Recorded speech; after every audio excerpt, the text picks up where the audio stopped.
Sous les vagues et dans les profondeurs cachées de la Seconde Guerre mondiale, un homme commandait la flotte de sous-marins allemands avec une précision et une détermination implacables, Karl Dönitz. En tant qu'architecte de la stratégie de guerre sous-marine allemande, son influence sous-marine était aussi vaste que les océans que parcourait sa flotte.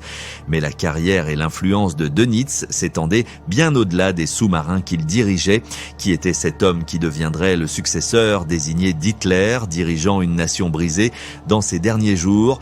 Né le 16 septembre 1891 à Grünau, près de Berlin, Dönitz rejoignit la marine allemande en 1910. Ses premiers jours en tant qu'officier, marqués par l'ambition et une aptitude manifeste pour les tactiques navales, furent consacrés à l'observation de l'évolution du combat maritime.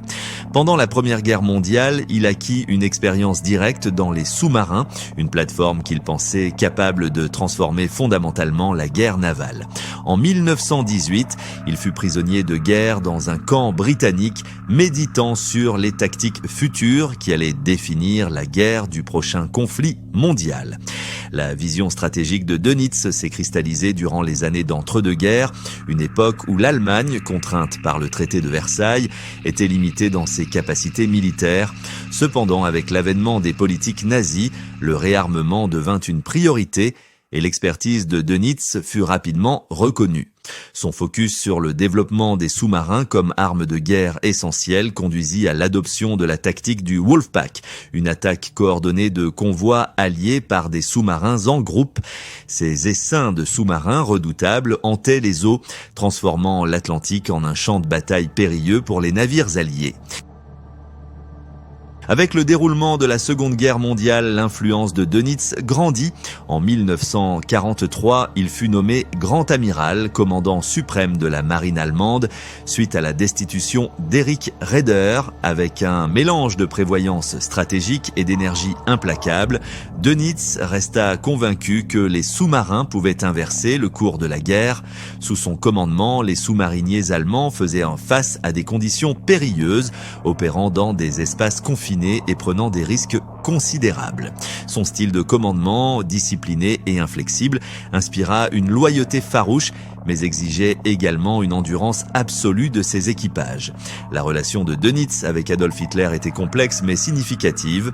Il n'était pas une figure proéminente dans le cercle intérieur nazi, mais son engagement envers la cause et son dévouement à son rôle conduisirent à sa promotion ultime et inattendue. Dans les derniers jours du Troisième Reich, alors que la mort d'Hitler était imminente, ce dernier nomma Dönitz comme son successeur. Avec les forces allemandes en ruine, Dönitz se retrouva à la tête d'une nation vaincue. C'est lui qui signa la reddition de l'Allemagne le 7 mai 1945, marquant la fin des hostilités en Europe. La présidence éphémère de Dönitz ne dura que quelques semaines, durant lesquelles son objectif principal fut de négocier les termes de la reddition et d'assurer autant de sécurité que possible aux civils et soldats allemands.